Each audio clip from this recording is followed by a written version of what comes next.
টানা ৩ জয়ে বিশ্বকাপের আরও অনেক কাছে বাংলাদেশ নারী জাতীয় ক্রিকেট দল।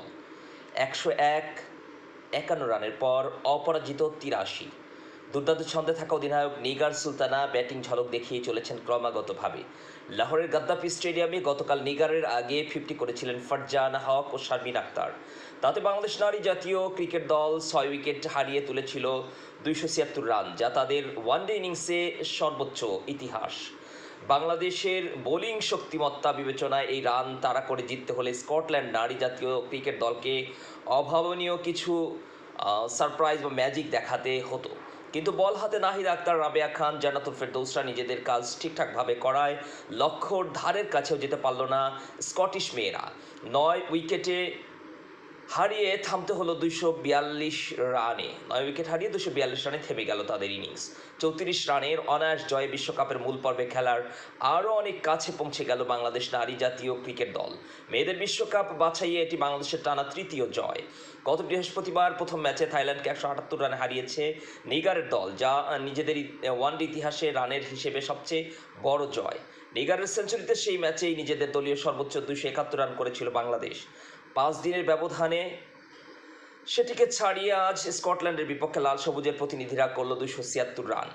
মাঝে গত রবিবার ঋতুমণির ক্যারিয়ার সেরা ব্যাটিংয়ে আয়ারল্যান্ড মেয়েদের বিপক্ষে ২ উইকেটের রুদ্ধশ্বাস জয় পায় বাংলাদেশ।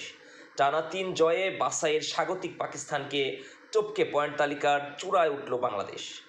পাকিস্তানি মেয়েরাও এখন পর্যন্ত নিজেদের ৩ ম্যাচেই জিতেছে।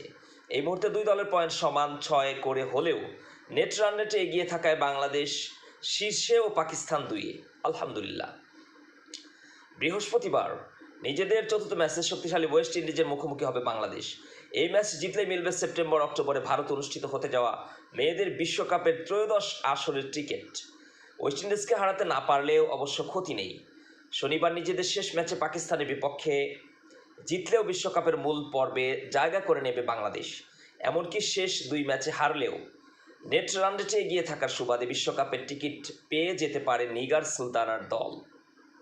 স্কটল্যান্ডের বিপক্ষে গতকাল টস জিতে আগে ব্যাটিংয়ে নামা বাংলাদেশের শুরুটা ছিল মন্থর। ১৪ রান করা ওপেনার ইসমা তানজিম ৮.৩ ওভারে যখন আউট হন, বাংলাদেশের স্কোর ১ উইকেটে ৩৫। এরপর দ্বিতীয় উইকেটে ইনিংসের ভিত গড়েন শারমিন ও ফারজানা। ১২৭ বলে ১০৩ রানের জুটি গড়েন দুজন, যেখানে ফারজানার অবদান ৪৮ বলে ৪০ ও শারমিনের ৭৯ বলে ৫৭। এটি তাদের চতুর্থ ১০০ রানের জুটি।